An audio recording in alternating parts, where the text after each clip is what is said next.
But today we're going to kind of do a little bit of lecturing about kind of matter and measurements. This is kind of that first section of that book. And we'll talk about matter measurements. This will also talk a little about atoms and radioactivity, which is something that is in a nursing profession, depending on what kind of facility, what kind of hospital they're at, you could be exposed to pretty frequently, especially if you're doing certain types of treatments or certain types of floors.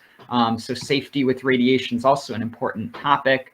But it also has to do with matter as well. So it's kind of related to the class as a whole, but also particularly for that profession, pretty important.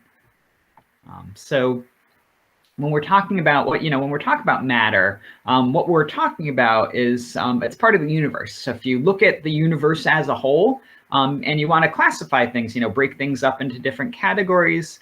People as a whole do this a lot. Scientists, medicine, everybody, they like to put things in categories, put things in boxes. If somebody has a baby, they ask, oh, is it a boy or a girl? If you talk about your pet, oh, is it a dog or a cat? They always want to know, categorizing things can make people help understand what's going on, help process information. And you can do that if you like doing those types of things. You can categorize the entire universe into two categories. You can say it's matter or it's energy. So matter is anything that has a mass and takes up a space. So this lanyard right here is matter because it has a mass. It's not very heavy, but it has a certain mass. This coaster has a pretty good mass to it. It's pretty hefty, especially this other coaster right here, which is made from rock, right? This is pretty heavy thing, and it occupies space. You guys can see it's taking up a certain amount of space there, and it has a mass. So that's something that's made of matter. Even the planets, the universe, the stars, right? Planets are very massive. They take up space. They take up a lot of space, and they have a lot of mass. So those are all things that are matter. But then everything that isn't matter, therefore, is energy. Energy is officially classified as the ability to do work, but that's all the stuff that you see that's not matter. So light, right? Light doesn't occupy space. Light doesn't have a mass. Light is energy. Heat or fire, heat, right? Heat doesn't have any mass. Heat doesn't have any space, but it is energy. Sound isn't energy, is energy. It's not matter. It's not it's energy. So kind of two different things. But for our class for now, what we're going to be talking about is we're going to be talking about matter. So matter is what we're going to be talking about today. So only one of the classes here. And actually for most of this class, we're going to be talking about matter versus energy, with the exception of a few different kind of side effects of reactions. Energy is more of a side effect for our purposes. Matter is what we're mostly talking about. And especially today, we're going to be talking about matter. So matter is right? What is matter? Matter is anything that has a mass and occupies space. So matter is made of stuff, right? Because stuff has mass. So pennies have mass, rocks have mass. Anything that has a mass, if you pick it up and you feel it has a certain amount of weight to it, that's probably means it's made of matter. And even stuff that's really light, like air is relatively light, it still has mass. You're still getting pushed on by pounds and pounds and pounds of air from being on the ground. You've grown up with that your whole life. You're used to feeling it. But just like if you go into a pool and you go toward the bottom of the pool, you can feel all that pressure on you. The air's doing that to you too all the time. It's just something you're used to feeling. But if you go higher up in elevation, all of a sudden things you don't feel as much air. Your ears feel a little weird. They start popping because there's less air pressure or less mass of air around you. So even stuff we can't see, like the air in a balloon, air has a mass. And if you ever want to check that air has a mass, you can do an experiment. You can take a balloon, you can weigh it, you can blow up that balloon and weigh it again, and the mass will go up because there's extra air in that balloon. So it's going to be a really, really small amount of mass, but there is mass inside this balloon. And also, that balloon has a shape. That balloon takes up space. So balloons have, with air in them, air is made of matter. Matter takes up space. Matter has a mass. Air has a mass. Air takes up space. Air counts as matter.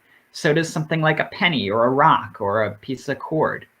But things like light don't have mass, right? If you take a laser pointer and you shine it on a scale, nothing happens. Turn the lights on, look at the scale, nothing happens. Turn the lights off, the weight doesn't change. The scale doesn't change whether the lights are on or off.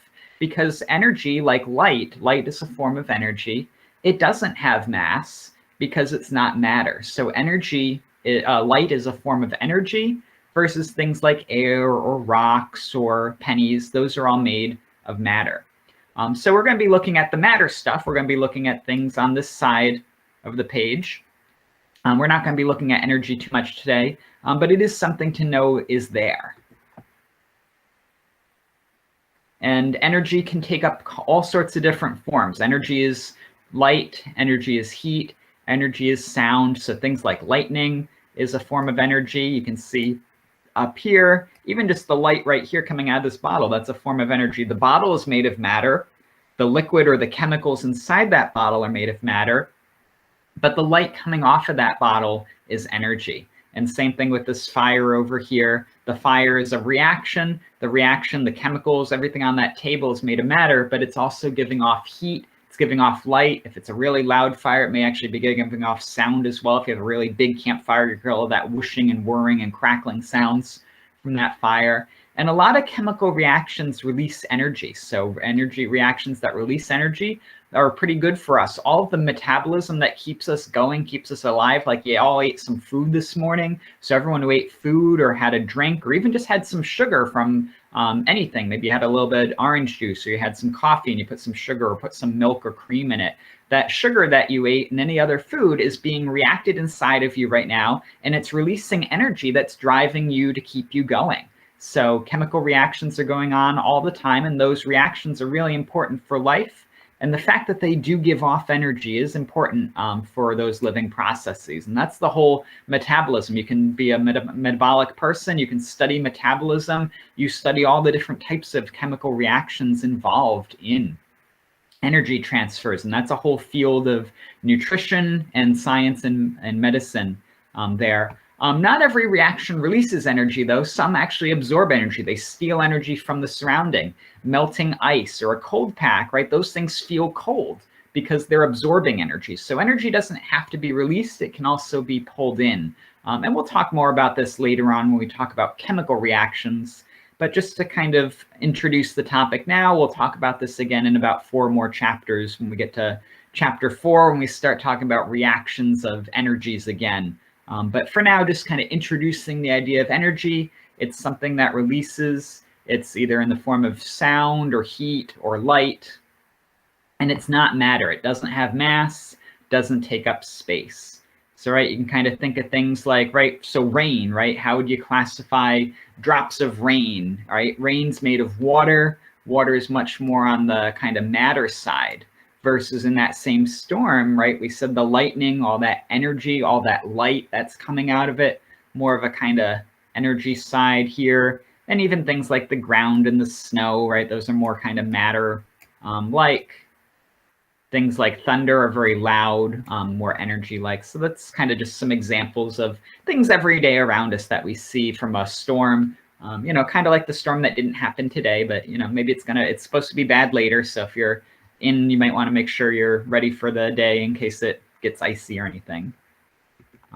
But let's try one of the, but you know, what makes the types of matter different, right? What makes all those matter things? So we talked about different types of matter, but matter itself is a little different. Matter can be different materials, right? You can have things like this lanyard or this rock, and these are very different. This is very hard, very firm, not going anywhere. This is very flexible. Why does different types of matter behave differently? Why does matter not act the same? What makes those matter different? What makes a copper pipe different than something like oxygen, different than something like helium? Why do those types of matter all behave differently?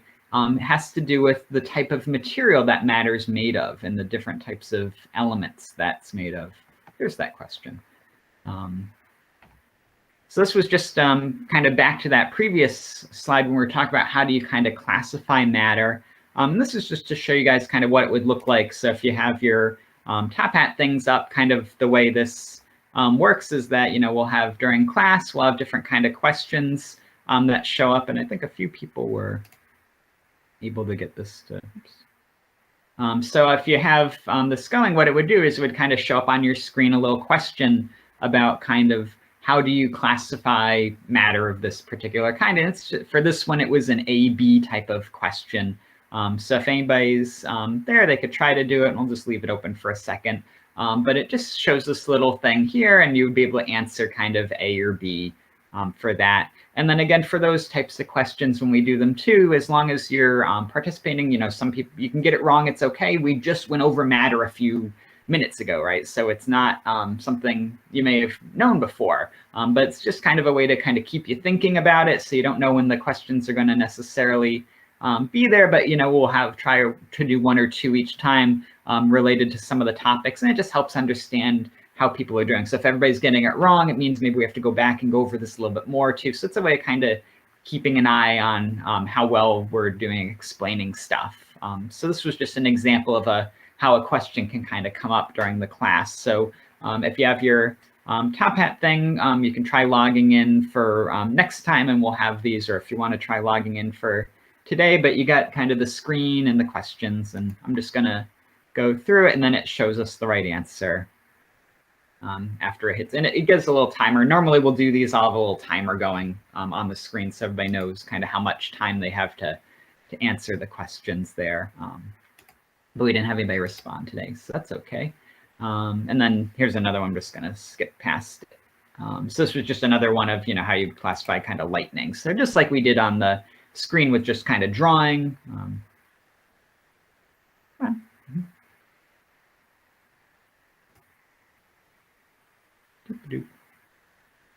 Takes a few seconds to get back to the screen. Oh, come on. Good. And that one was a checkbox type of one, so you could kind of check the boxes. So sometimes we'll do ones where it's kind of A, B, C, or multiple choice. We could do fill in the blank. What's going on here? There we go. So kind of different ways of asking questions kind of help people figure out what's going on there. But back to kind of talking about elements and matter, right? So we're talking about these different types of matter, different materials behaving differently. And why does copper, you know, behave differently than either helium or oxygen, right? Oxygen's in the air we breathe. It's a gas. Copper is in pipes or pennies, really long pipes or, you know, pennies, anything like that. It's got that kind of orange color, very different color, very different material. It's very hard versus oxygen's a gas. You can breathe oxygen, you can't breathe copper. But even gases are different, right? Because oxygen's a gas and helium's a gas. Helium, you can breathe it, but it's not going to give you the sustenance that you need to survive. Oxygen's what we need to breathe in. But those are both gases, you know. Why is helium not okay? Why is helium okay to breathe, but not going to keep you alive? Why is oxygen oxygen gonna keep you alive? You know, why do those materials behave differently? And it's because these different materials are all different what we call elements. So elements are a type of way of classifying matter. So matter is what we've said, right? Everything in the universe is either energy or matter. And then what we can look with oxygen or these other different materials is these are different types of matter. So you have different types of matter, and oxygen, copper, helium, they're all different types of matter. They're also different types of elements, and we can classify those elements. And kind of to go back to this thing here, right, just as a little side note, right, the sun is made from elements too, and you can see this cool picture here of an eclipse. A few years ago, there was an eclipse in the US that people were able to see if you were on certain parts of the country.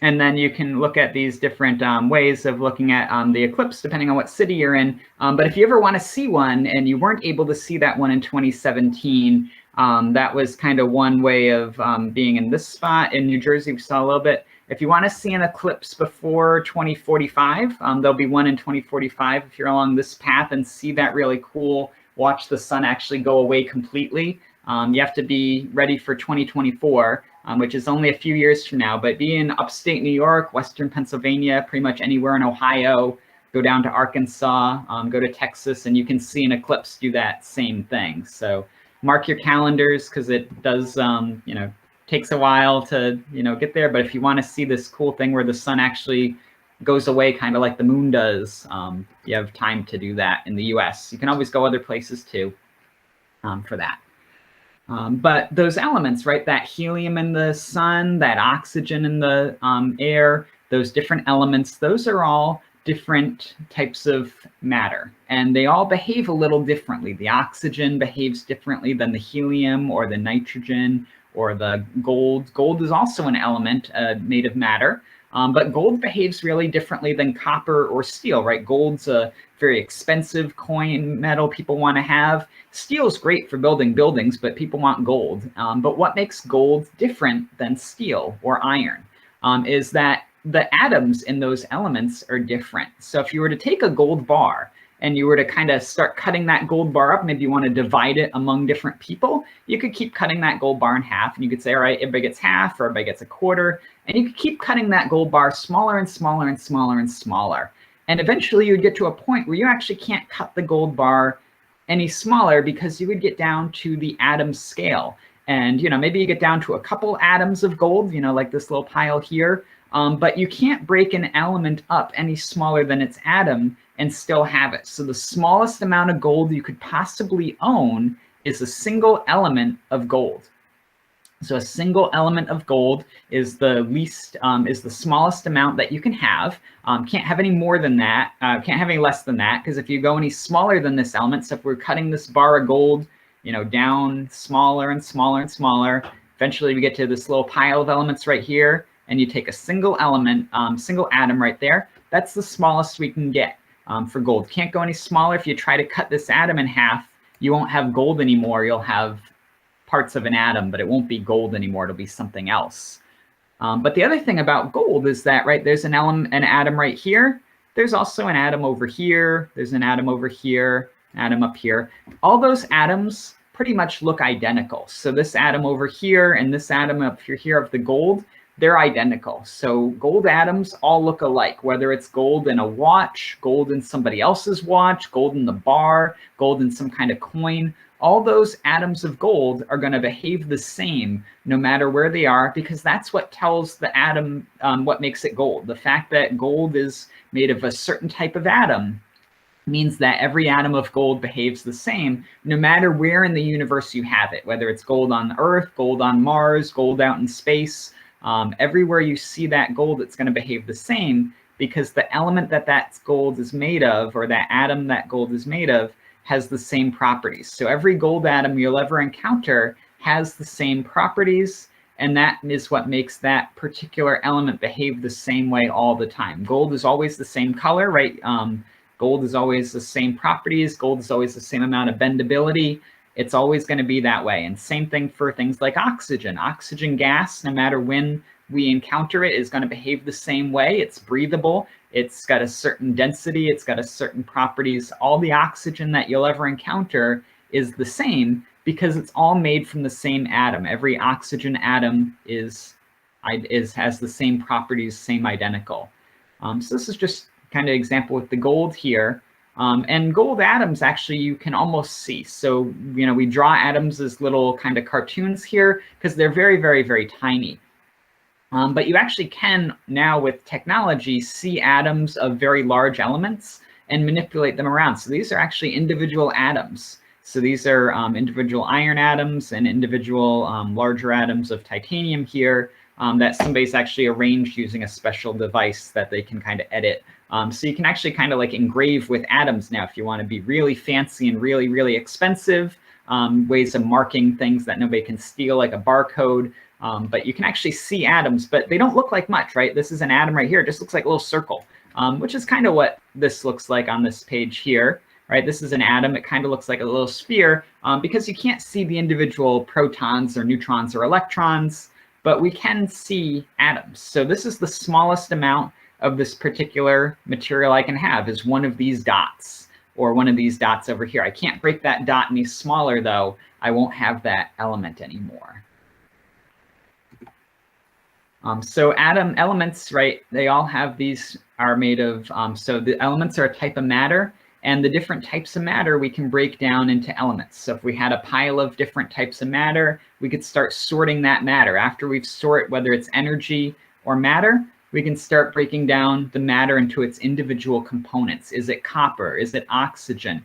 Is it helium? Is it hydrogen? Is it phosphorus? Is it neon? All those different atoms. And the reason that copper behaves differently than the oxygen is because the atoms that make up the copper are different than the atoms that make up the oxygen. So copper atoms are a little bigger. Copper atoms have a little different properties than those oxygen atoms do. And that's why copper behaves the way it does, but why every single copper behaves the same.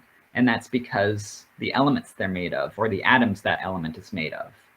And it turns out there's about 90 naturally occurring and another 100 or so and of other elements that are more rare, but there's about 120 elements that exist. So you can break up all the different type of matter into elements, and you can say which element it is. There's about 120 choices. Some of them you've probably heard of, things like hydrogen and helium we've been talking about. Carbon right here, C, we've been talking about a little bit. Oxygen, nitrogen, chlorine, whoops. Chlorine over here, right? These are some elements you may have heard of. Sodium, lithium, potassium, maybe if you're looking at vitamins. Calcium in your bones. Tin. Somewhere over here. Tin's somewhere. Find it later. There it is. Zirconium, tin. Different elements that you may have heard of. But then also some that you've probably... gold is one people usually know. Titanium, lead. Those are ones that people have heard of before. Bromine you've probably never heard of, but maybe you have. So different elements there. And because people are a little bit lazy sometimes, they don't like writing out words all the time if they don't have to, we abbreviate things. So rather than saying calcium all the time and spelling out calcium, they'll just say Ca, or they'll write Ca. Rather than writing magnesium, they'll just write Mg. Or rather than writing aluminum, you could say Al. So if you want to buy some aluminum foil, you could just say Al foil. You know, saves you 7 letters by not writing the rest of that. So you can kind of use these abbreviations to let people know. And these are a standard set of abbreviations that have been standardized across the world. So no matter who you're talking to, they'll know in this kind of scientific community what element you're talking about if you use those symbols. So if you wrote Al, they'd know you're talking about aluminum. And the symbols for some elements are single letters. Some elements have to be multiple just because we ran out of single letter combinations. There's only 26 letters. There's 118 elements. Can't give everything a single letter. So some have 2, some have 3. But here's kind of an example, right? So helium. So if we wanted to get a helium balloon, you could just write He. And if you look at the tanks, sometimes at stores that sell helium, sometimes they usually write helium on it, but usually somewhere there's also an He written on the side of it. So capital H, lowercase e, that's a way to say that we got helium without writing out the full word. We do the same thing for something like sodium. And some of these element names, they don't quite match the letters, and that's because we either use the Latin name for it or some other historic name that was changed. So sodium used to be called something like natrum, which started with Na, but then it got renamed to sodium. In English, at least, it's called different things in other countries. But the symbol is Na. Same thing for other elements here. Copper, Cu, kind of like Caldwell University. So Caldwell University, Cu. Well, capital C, capital U, that would be us. Capital C, lowercase u, that would be copper. Gold is Au, so gold Au. And that was, again, a Latin word. Aurum is the word for gold in Latin. It becomes Au, therefore. Same thing for lead. Lead was plumbum in either Greek or Roman times, so it gets renamed. And that's why people are called plumbers that work with lead pipes. So kind of different phrases there. And on a periodic table, this is an example. This is a very small periodic table. It just has names and numbers. But the periodic table we'll work with has a little bit more information. It has this little number on top, which is the atomic number. We'll talk about that in a few minutes. Usually has the symbol too. So just like boron has a symbol B, the element of surprise has an AH, and then a mass down here, and then the full name of the elements. So pretty much the only things we need for elements are their name or their symbol, and then their mass and their atomic number. And that's usually the 4 things that are on periodic tables. So basic periodic tables have at least those 4 things. Some have other bits of information too, like the melting point or the freezing point, or all sorts of other information may be included. But the ones we'll be working with are the top and bottom numbers, which are the masses and the atomic numbers. And we'll go over that next time, what those mean. But also the name of the element and the symbol, so you don't have to write out the full name each time. So when we're talking about elements and what makes these different, right? What makes a helium different than a copper? You're right. We already know they're different types of elements, but why is a helium element different? You know, the atoms that those elements are made of are different. What makes those atoms different is atoms are made of a few different things. Atoms are made, if you were to look at an atom, right? If you were to physically look at an atom, you'd see a sphere. But if you're able to kind of zoom in and look at an atom and see what it really looks like, what we think atoms look like is that they're not just a large sphere, they're actually a sphere that's made of a few different components. And every atom is made of what's called protons, neutrons, and electrons.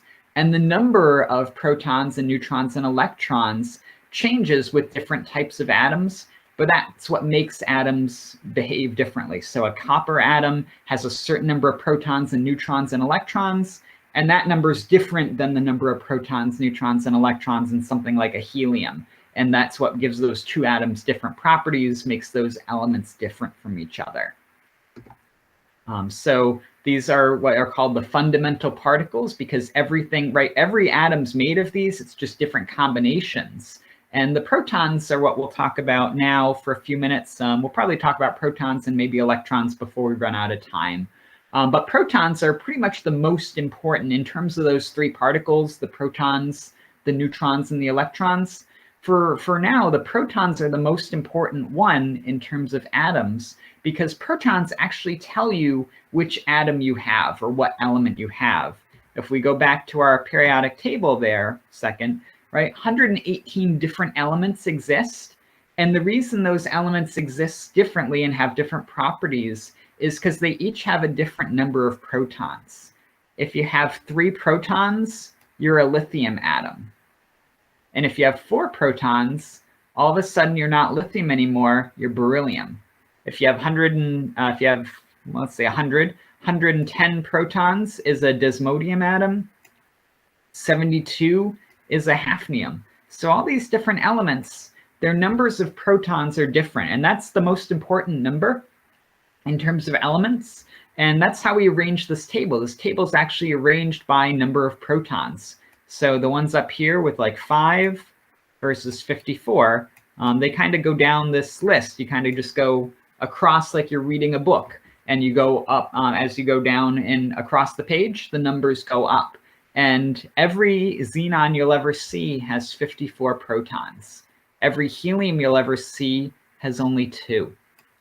So these are the different numbers of protons. Every element's different for those, but that's actually what controls the properties of those elements. So xenon behaves the way it does because it's got those 54 protons.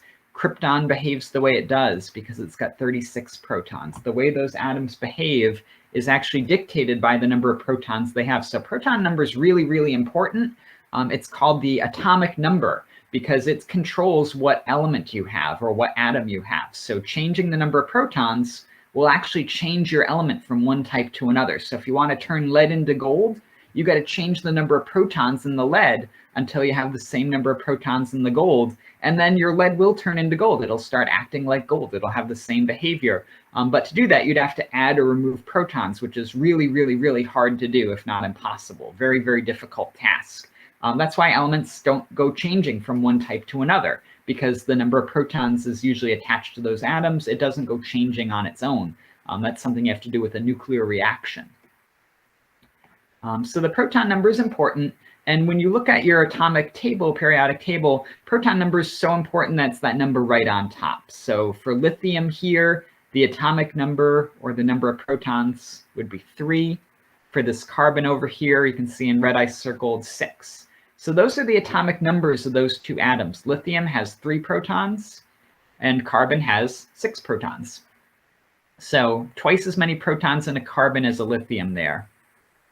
for those. So those are the different atoms, the different materials there. And then if we look at the different atoms here, for the different atoms there, when we're looking at the materials, different elements and different number of protons controls what the elements are. So if we kind of look at helium, there's 2 protons. If we look at something like sodium again, 11. So you can see how the numbers go up and down as the proton number changes. And then gold and lead, 82. So pretty large. Some atoms are really large. They have a lot of protons. Some atoms have a lot of protons. Some atoms have a short number of protons there. Oops. So those are one of the properties of atoms. The properties of atoms is controlled by how many protons you have, how many protons are present in those atoms, how many protons are present there will control what element you have, what atom you have. There we go. How many atoms you have, what element you have there. And you can always look that up. So if we knew the name of the element, you could read it, you could see what element you have, how many protons there. It's that right number right on top, pretty important number for your atom. And every helium you'll ever see, every helium in any balloon on Earth, any balloon in space, anywhere you go, if you see helium on the sun, helium on some other star, it's always going to have 2 protons. And if it has more than 2 protons, it's not helium. If it has less than 2 protons, it's not helium. Helium only has 2 protons. So that's helium. Other atoms are going to have different atomic numbers there. But atomic number is really important for dictating the properties of that element, the way that element behaves. And that's kind of the number of protons or the atomic number that we're looking at.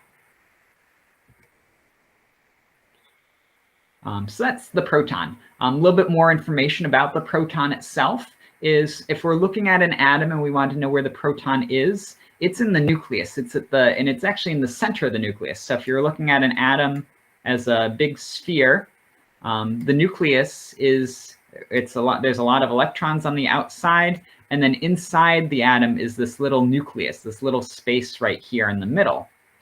And this nucleus has protons, and it actually has other stuff there too. It also has neutrons. We haven't talked about neutrons yet, but they also hang out in the nucleus. But the protons have a certain mass. Everything, right? Protons are part of matter. Matter has a mass and it occupies space. Well, protons take up a certain amount of space. They take up space in the nucleus, and they have a mass. They have a mass of what we call 1 atomic mass unit. It's a very, very small unit of measurement for mass. Protons are very, very, very low mass. They have a mass of 1 AMU. And protons also have a charge. So some stuff is negatively charged, some stuff is positively charged. Protons have a +1 charge there. So some of the properties for atoms, if you're looking at protons, you can look up the mass of a proton. It's 1. The charge of a proton is also 1, positive. And protons are really important. They control the identity of that element. So if you have 2 protons, your helium, 4 protons, your boron, different numbers of atoms, elements will change that number of protons. And those are one of the particles that exist in atoms. So everything in an atom right now, if we have a lot of protons, we're going to end up with a lot of pluses. So if we had 5 protons, we're going to have a +5. If we had 10 protons, we're going to have a +10. So because every proton has a +1 charge there. Turns out, though, that gives you a lot of pluses, and pluses attract opposites. So opposites attract. Negatives are attracted to positives. Positives are attracted to negatives. Different materials are attracted to different charges there. There we go. Different materials are attracted to different charges, and different charges get things attract, positive and negative there. So positives and negatives attract. And when they do, so those positive protons, especially if you had maybe like this atom right here, right? This atom's got about 8 positive protons. So we have 8 protons with a charge, right? So you have a positive charge, 8 positive charges there. They're going to start attracting negative things to them. So the nucleus, because it's positive, full of positive protons, is going to start attracting negative particles to it. And the negative particles that associate with atoms are electrons. So just like how protons are positive, electrons are negative. And atoms are going to attract electrons to them. But the electrons don't hang out in the nucleus. They hang out in this area around the nucleus, kind of orbiting it like planets orbit a star, kind of that there's a place for the electrons to be, and they all hang out there. So atoms attract electrons, and generally you're going to have the same number of electrons as you do protons. So if you have an atom like helium here, helium has 2 protons because it's atomic number of 2. You can see the number on top there. So if helium has 2 positive protons, it's also going to have 2 negative electrons for it. And that means that overall, the +2 from the protons and the -2 from the electrons gives you an overall 0 charge. So, right, so +2, -2 comes to 0. So there's no charge, positive or negative, overall. There's a +2 and a -2, but they kind of cancel each other out. And the overall charge of that atom is 0. So most atoms don't have a charge. They're neutrally charged or 0 charge. 0 and neutral just means there's no extra pluses or no extra minuses there. And every atom is like that. So, right, sodium over here, right, sodium's got 11 protons, which means it's going to start attracting electrons to it too. And there'll be 11 negative electrons hanging out with those 11 positive protons for an overall charge of 0. And even for things like the gold and the copper and the lead, right, really big numbers down there, you can see the atoms numbers, number of protons, number of electrons, generally the same amount, no more, no less. So 82 protons, 82 electrons, they cancel out, no charge on that atom. So 0 charge because the number of protons and electrons are the same, or the number of pluses and minuses are the same. And that's our atoms there. So oops, skip this second. But it's just, well, I'll show an example of another. So if we were doing a kind of question here, you can kind of see how it would show a question on your screen, and it would just give you the choice. And this was a type in a number, so it would actually ask you to type in a number, and then we would be able to see. Oh, and then on this one too, for some of these questions, there's a periodic table. So we have periodic tables here. We wrote down the symbol, and then we could see that. So on your tests too, if you ever see a little box, like a little picture there, you can always click on that picture, make it bigger, so that you can see, right, well, what atom, and to close, and actually you can click anywhere in the picture. You don't have to hit the little squarey thing. Anywhere, if you click on a picture, makes it bigger, takes a bigger screen. And then to close it again, just click somewhere else. But so on your test, you know, if this was a test question, you could look at this or a different periodic table that we had there. And this was a type in question, so people would type in responses there. Jumping ahead. Come on, screen. There we go. So those are 2 of the particles we've been talking about today. 2 of the particles that make up matter, make atoms behave the way they do. Talked about protons. Protons are what controls what actual element you have, whether or not you have a copper atom or an oxygen or helium. Those are all dictated by the number of protons in that element. But because those protons have a positive charge, they're going to start attracting negative things to them, and they're going to attract negatively charged electrons. Protons hang out in the nucleus here with a mass. The electrons hang out outside the nucleus. And electrons are a little bit lighter. So the electrons are matter, right? Matter occupies a space. They occupy that space out there, and they have a mass. It's just a really, really, really small mass. You'd need 8,000. You need almost 2,000 electrons to equal the mass of 1 proton, right? 1,836 electrons is 1 proton. So electrons are really, really light. We already thought protons were light. Electrons are very light, very, very, very low mass, but they do still have mass because they are matter. So electrons are matter. which means they do have a mass, even though it's really, really, really tiny. But electrons also have a charge. That negative charge of the electrons balances out the positive 1 charge of the proton, so that overall you don't have any charge on your atom. So atoms are neutrally charged. Their pluses and their minuses kind of cancel each other out. I'm gonna skip this question as soon as it finishes. There we go. So those are 2 of the particles there. Atoms have protons, atoms have electrons. But every once in a while, right, most of the time atoms don't have a charge. We said atoms have no charge. Charge is 0 because their pluses and their minuses cancel each other out.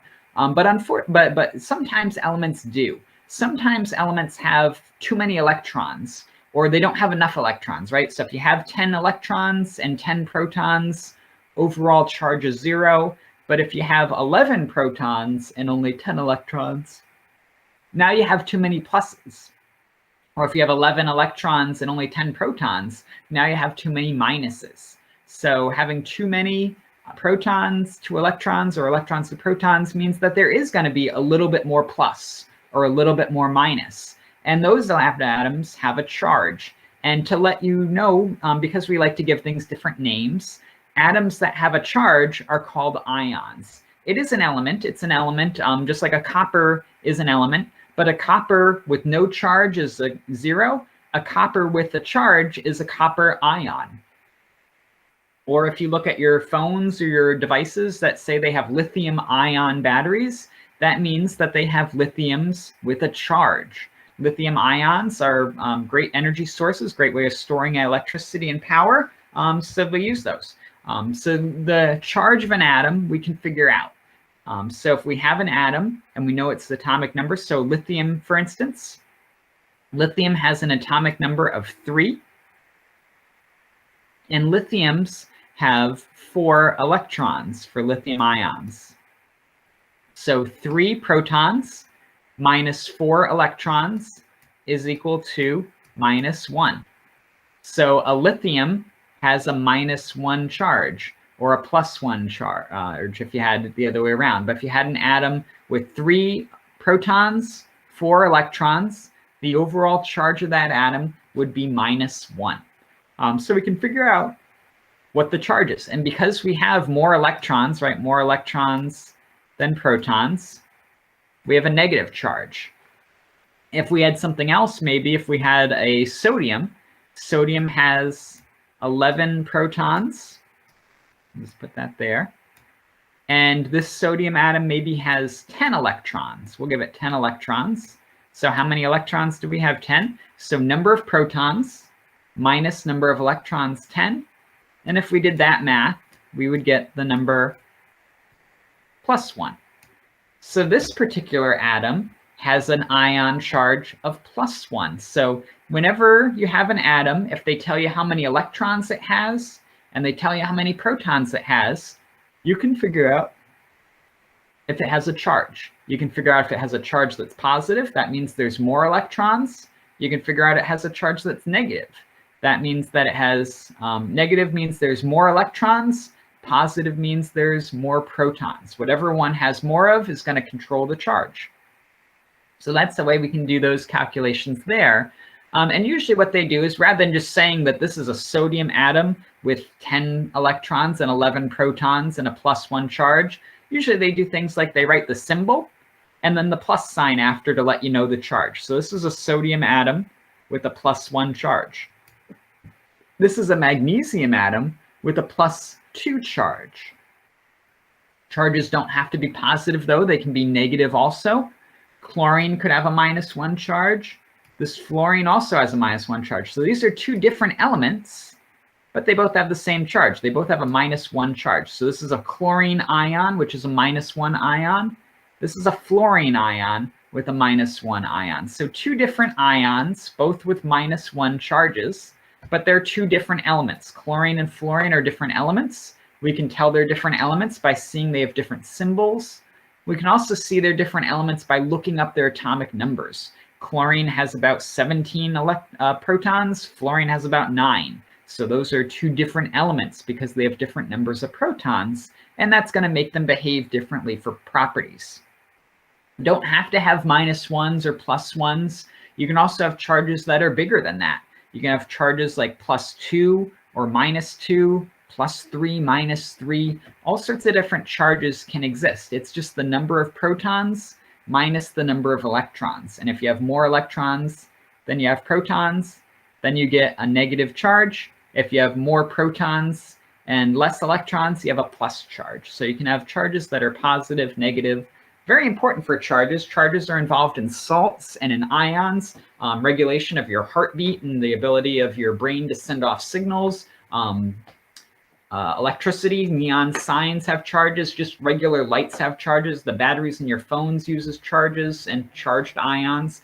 So ions are really important, and ion balance is actually important for maintaining blood, blood levels. They check your sodium ion levels because that's involved in keeping you alert and keeping you active and keeping you going. So pretty important things to keep track of are ions in different systems there.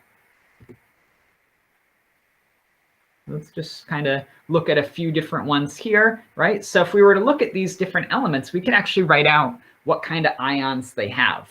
So we'll kind of wrap up with this here for the day. So if we're looking at these different elements and we want to know kind of how we would write these out, right? So like helium's over here, just looking at some of the elements. Sodium we've been looking at a lot. Sulfur we've been looking at over here. So these are just some different elements. So if we wanted to record, rather than writing out all this word, right? Helium atom with 2 protons and 2 electrons, that's a lot to write.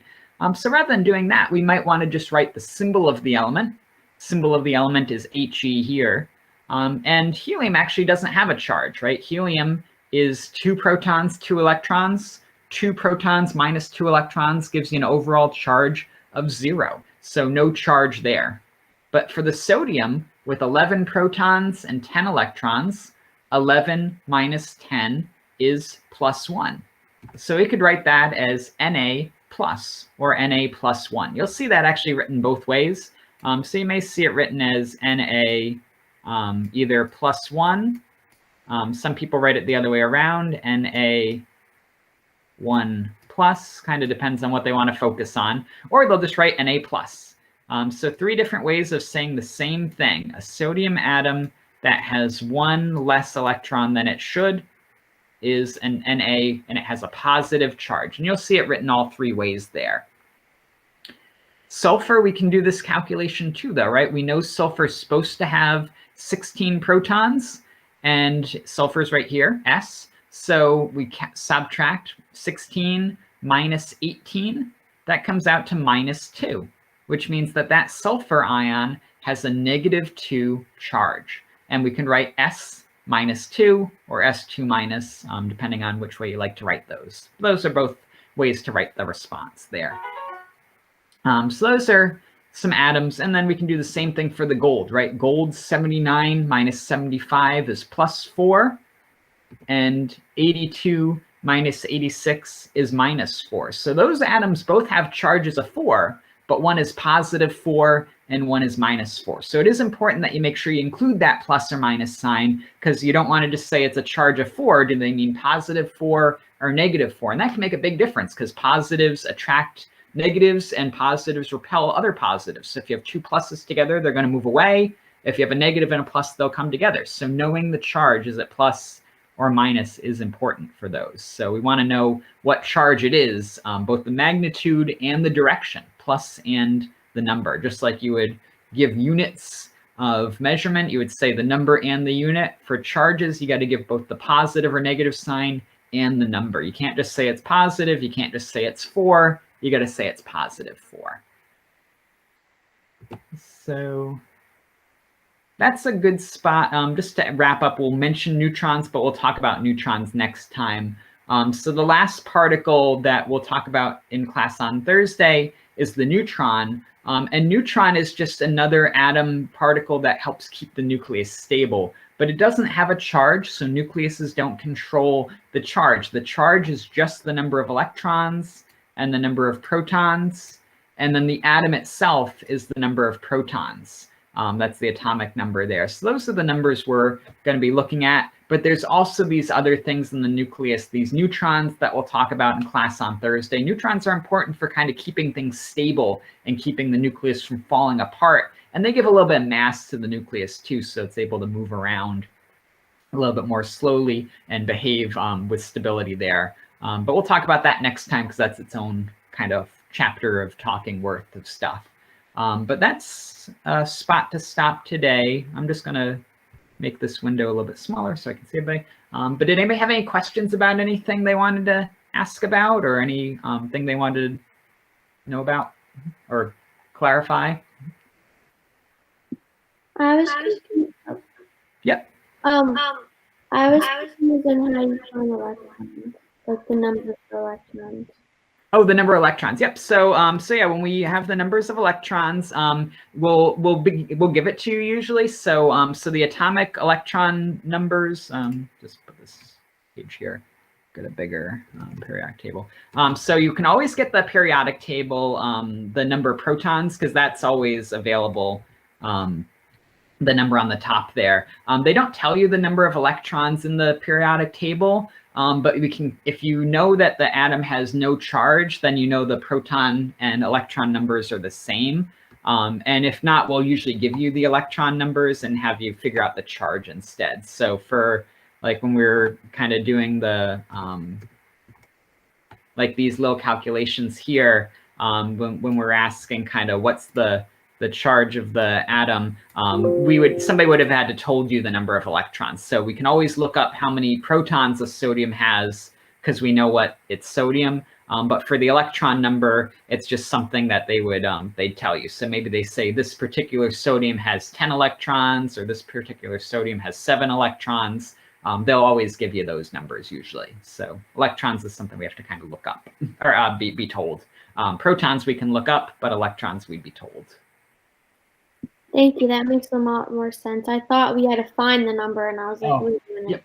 Yep. Yeah. And yeah. Usually, if we tell you the charge, you can figure it out. But if we'll either have to give you the charge, or the electron number, because you can't figure out one without the other. So we'll give you the electrons usually. So. Okay. Thank you. You're welcome. All right. Well, if anybody has anything else, I'll be around, but if not, we'll see you on Thursday, hopefully at school, but if not, we got the digital method too. So if you're going to be doing class online, we'll see you guys that way. If you're on campus, we'll see people then. If school's closed because of snow or rain, we'll do this again. You guys can be in the spare room, but have a really good day and hopefully everything else is going well too. So, and if you need anything on the recordings, this was recorded too, so you can always come back and see anything that you missed. But have a really good day. Bye. Thank you. Have a good one. Bye. Bye. Bye-bye.